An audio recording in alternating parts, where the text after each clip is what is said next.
नमस्ते हजुरहरुलाई चाहिँ आज म असल म्याथ सब्जेक्टबाट चाहिँ स्लोपको के कुराहरु भन्न गइरहेको छु।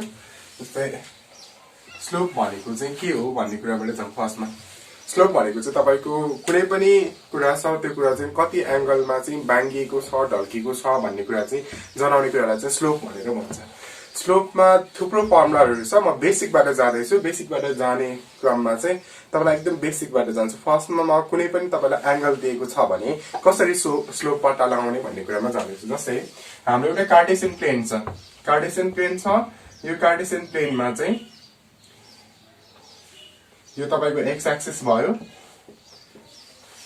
यो माथिको वाई एक्सिस भयो। यो वाई एक्सिस हो भने यो एक्स एक्सिस हो। यसमा एउटा लाइन छ। त्यो लाइन मानौ न यो लाइन चाहिँ एउटा यो लाइन हो।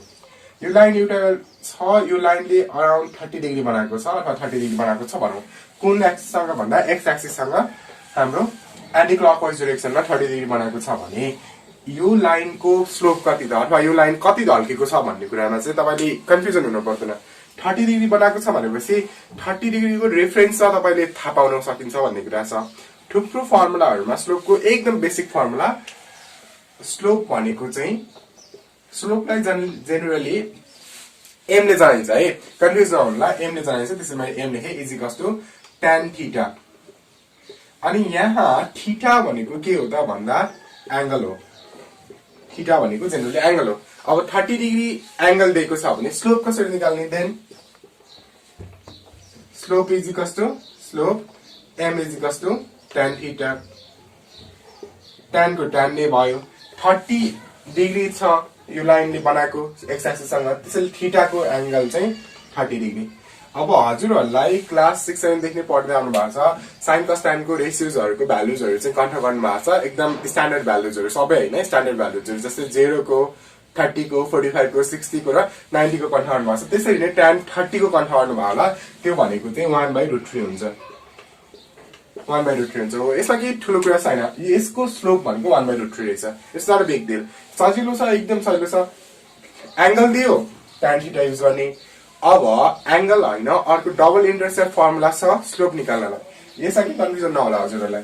Slope m is equals to tan theta. Theta भनेको एंगल अनि एक्स एक्सिसमा बनेको एंगल भनेर सोच्थे। अहिलेलाई चाहिँ केही गाह्रो छैन। अब यो बाहेक तपाईलाई अलिकति कन्फ्युजन हुन सक्छ। यसो त निकाल्न सकिन्छ। जस्तै मैले मानौं अर्को एउटा लाइन बनाए। अर्को एउटा लाइन बनाए। यो लाइन बनाए। यसो 45 छ भने इजिली सल्भ गर्न सक्नुभयो। tan 45 स्लोप भनेको tan 45 भनेको कति त? What is the value for tan 45? The value for tan 45 is 1। So यसको स्लोप भनेको चाहिँ 1 हो। धेरै गाह्रो छैन, सजिलो छ, एकदम बेसिक कुरा छ। यति कुरा भयो। यो कुरा भइसकेपछि तपाईलाई म अर्को चाहिँ केमा लान्छु भन्दाखेरि मानौ न एउटा लाइन छ। एउटा लाइन छ। त्यो लाइन पास भइराछ दुईटा पोइन्टबाट। एउटा पोइन्ट यहाँ छ, एउटा पोइन्ट यहाँ छ। यो पोइन्ट ए छ भने यो पोइन्ट बी छ। ए र बी छ भने यो भनेको चाहिँ हामीले लिन सक्छौं x1, y1 छ। x कम्पोनेन्ट र y कम्पोनेन्ट हुन्छ नै कोअर्डिनेट सिस्टममा, तपाईलाई थाहा भएको कुरा हो। अर्को b मा लिन सक्छौं x2, y2। यसरी एउटा लाइन छ जुन लाइन चाहिँ दुईटा पोइन्टबाट पास भइराछ भने डबल पोइन्ट फर्मुला युज गर्न सक्छौं।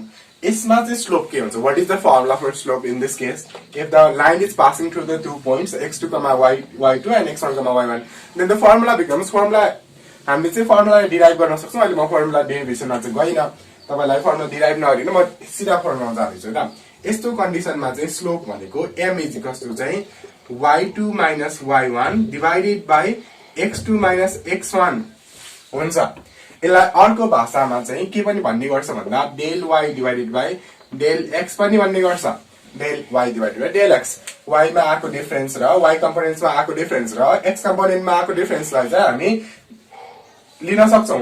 y मा आको डिफरेन्सलाई del y भन्छौं।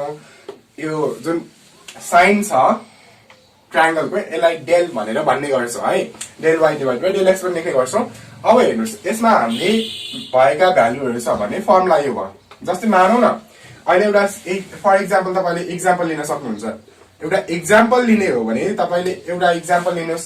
मानौ यसमा चाहिँ के एउटा यसमा नयाँ बनाए, सानो बनाए हजुरहरुलाई बुझ्नलाई सजिलो होस् भनेर। ओके यो हाम्रो x dash, यो x, यो हाम्रो y, यो y dash. यसमा एउटा लाइन छ, मानौ न यो लाइन छ, यो लाइन चाहिँ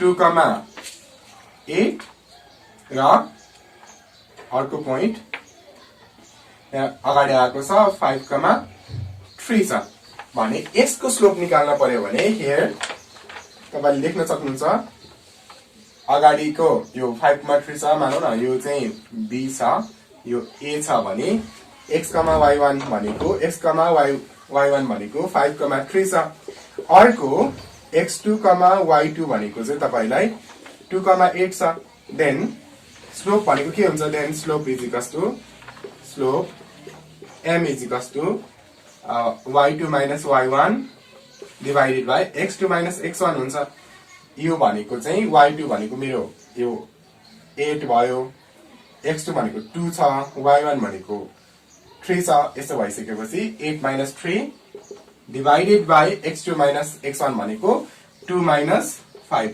यो भनेको चाहिँ 5 divided by 3 हो यसको स्लोप भनेको चाहिँ 5 divided by 3 भयो यसरी चाहिँ हामीले स्लोप निकाल्न सक्छौं हस् धन्यवाद हेर्नु त